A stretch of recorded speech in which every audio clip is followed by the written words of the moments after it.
The third set will be played on Core Hall Floating Island. Spawning in the bottom right-hand position as the blue Terran from Samsung Khan. His name is Reality. His opponent spawns in the left top position of the map, spawning as Red Protoss, playing for STX SouL. His name is Trap. You know, we do see Reality get sent out a lot on this map. Trap, haven't seen him too much here. Well, we did see him play a couple of games here.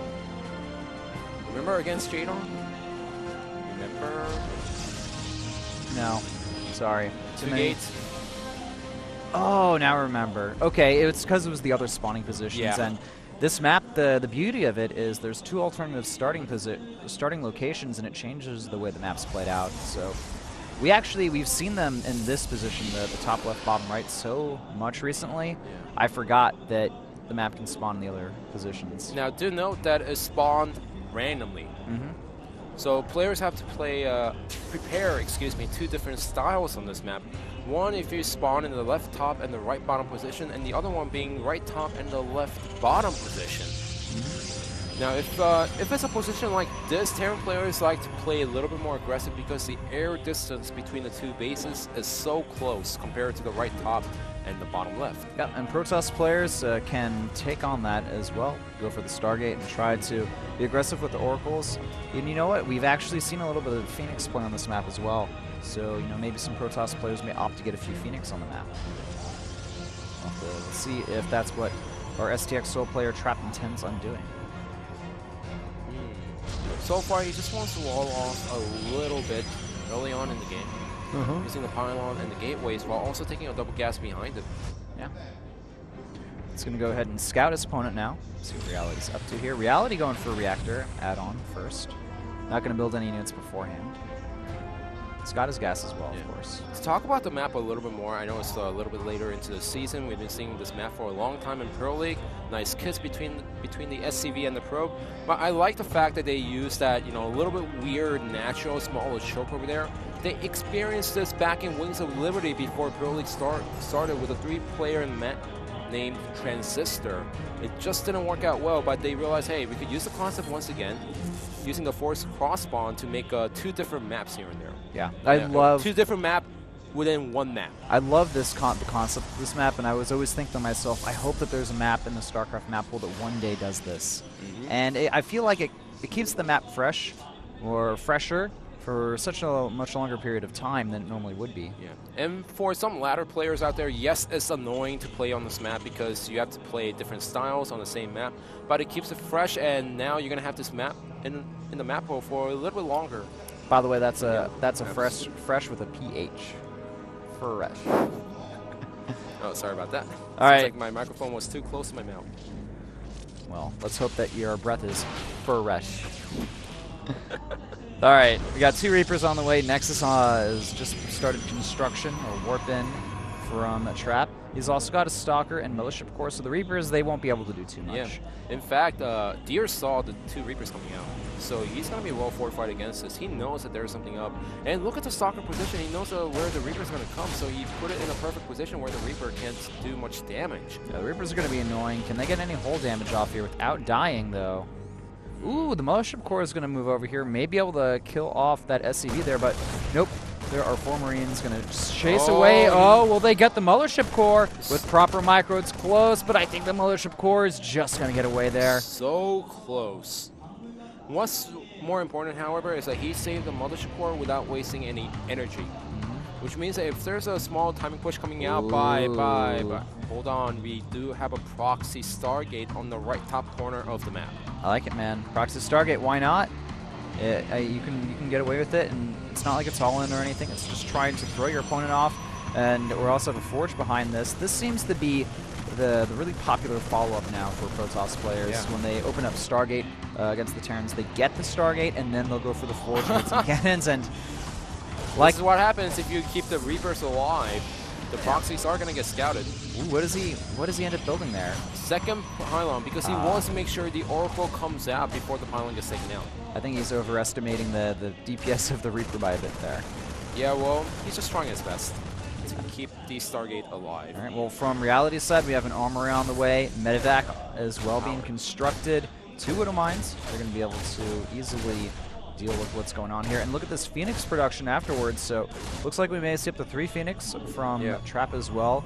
We have +1 armor on the way as well from our Protoss player for his ground units. And constructing an additional Stalker. Going to try to finish off these Reapers. One goes down, the second one. And it's starting to regenerate. It's helped. Needs to get it. Funny that a guy with a jetpack is faster than a spaceship. Nah, it turned off its energy. Yeah. This is so annoying for Trap because he just allowed Reality to get a free scout inside the main base once again. Yeah. Well, the Reaper is going to get taken out. Alright, so the Reapers finally fall. That means less efficient scouting from Reality. He's going to have to rely on scans if he wants to make anything happen. Mothership Core goes down as well to counter this drop, and the Widow Mine's dropping here. That Phoenix needs to make sure it's not out of position, and little mistake by Reality. He should have just targeted the Phoenix with the Marines instead of the Stalker. So we got a very weak second to Phoenix in exchange for a Stalker, and here comes the Hellbats. That's all I can say.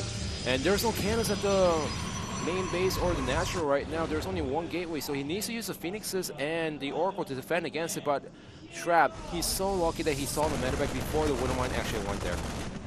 Oh, I like this. Using the Widow Mines to cover the Marines, make sure that the Marines can eventually take out the Starport here. We have 1 Viking out from our Terran players, going for the 3rd command center, continuing the Hellbat production, now getting Stim as well behind this. Templar Archives, though, from our STX SouL player. And that seems to be the theme when the Protoss player gets 3 Phoenix after the Oracle. They go into the Templar tech, and I am a huge fan of this style of play. I think it'll become a lot more popular as time goes on. But it's still so hard to do so because you need to make sure the Phoenixes are always active on the map, because those 3 Phoenixes, once a Terran player sees it, he's not going to go for the drop, so he's going to try to hide it until the very last second. But if a Protoss player does scout the medevac going around the map, then they can easily snipe it. Alright, we got a... And it seems like the Phoenix play is becoming more popular only because a lot of Terran players are going for Hellbat drops, which is so annoying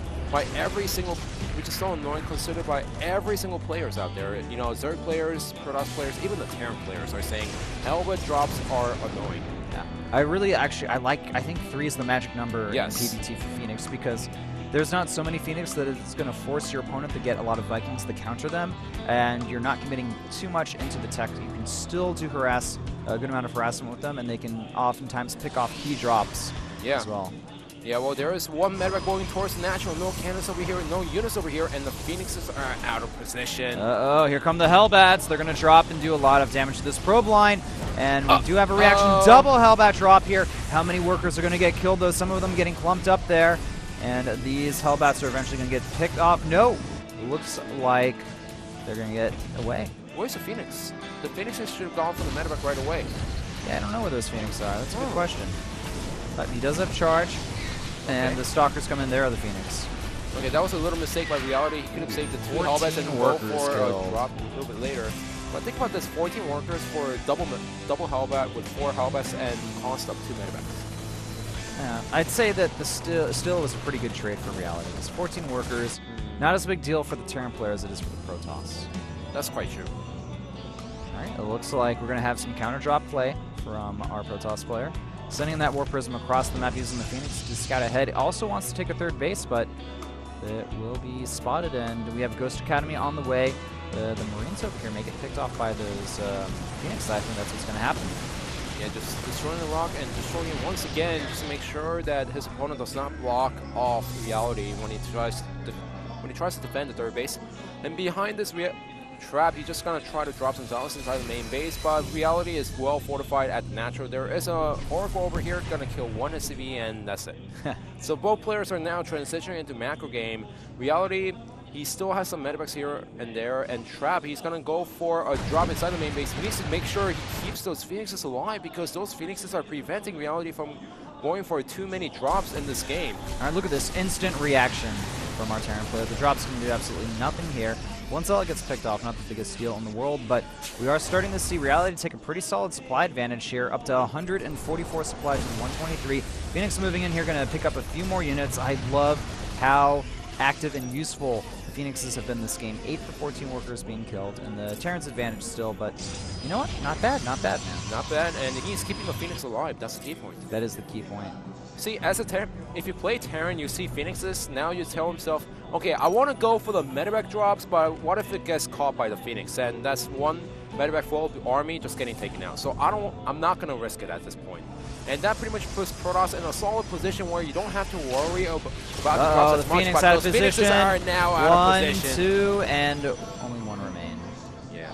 That was a little mistake by Trap as he wasn't paying attention. He was the War focusing on Prism. something else, but the War Prism, that's going to be saved at the last second as the speed finishes. All right. Our Terran player is going to go for the Now, attack.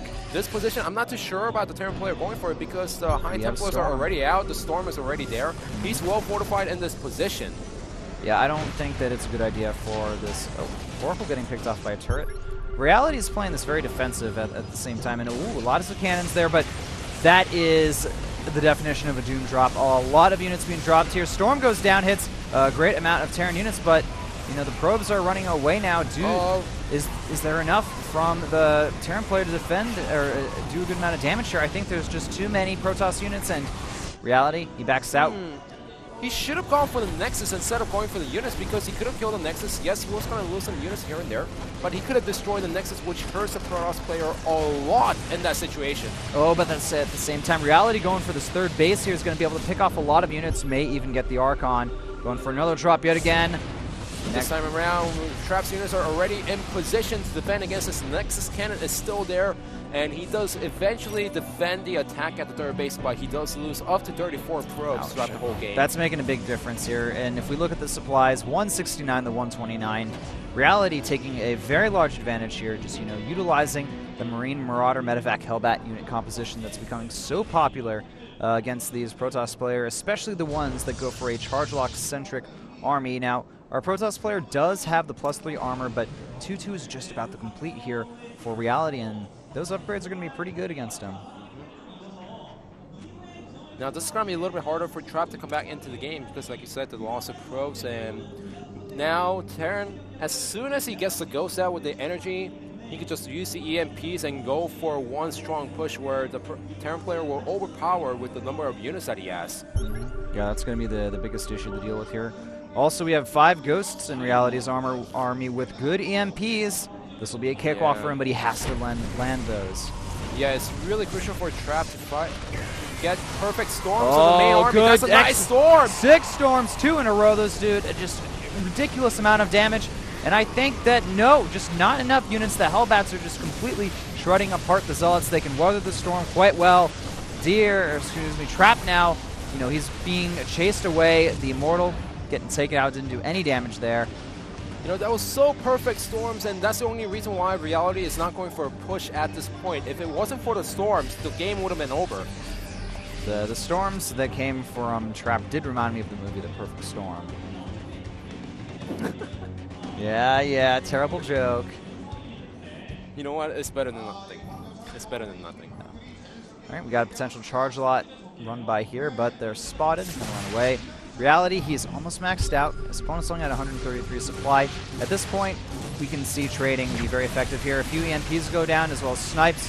And, yeah, there's going to be no storm in this army. Oh, whoa, there's one storm coming from the back, just like parting storms, but is that going to be enough? There's only two Stalkers and 2 Archons left in this army, and that's a lot of bio, and Hellbats just charging through. I think this is there's just too much Terran army here. The Protoss player down to 80-ish supply, and I think that's going to be it. This Nexus will eventually fall. The Immortals here. What Immortals? GG! It's called. Reality takes game number 3, and all of a sudden, we're in a pretty crazy situation where Samsung Khan is up 3-0 against STX SouL. Yeah. This is really crazy because STX SouL, if they won today, they would have been in a really great position to make it into playoffs. And Samsung Khan would have almost be close to falling out of race for the top 4. But Samsung Khan 3-0, all they have to do is win one more match in the next 4 sets. And now they get one step closer to making it into top 4. So with the score being 3-0, we're going to go into commercial break, and when we get back, we're going to go into the 4th set. That'll be between Turn, the very aggressive Terran player, and Classic, the Terran converted to Protoss player that has a great record in Pro League. Who will win, though? We'll find out after this commercial break.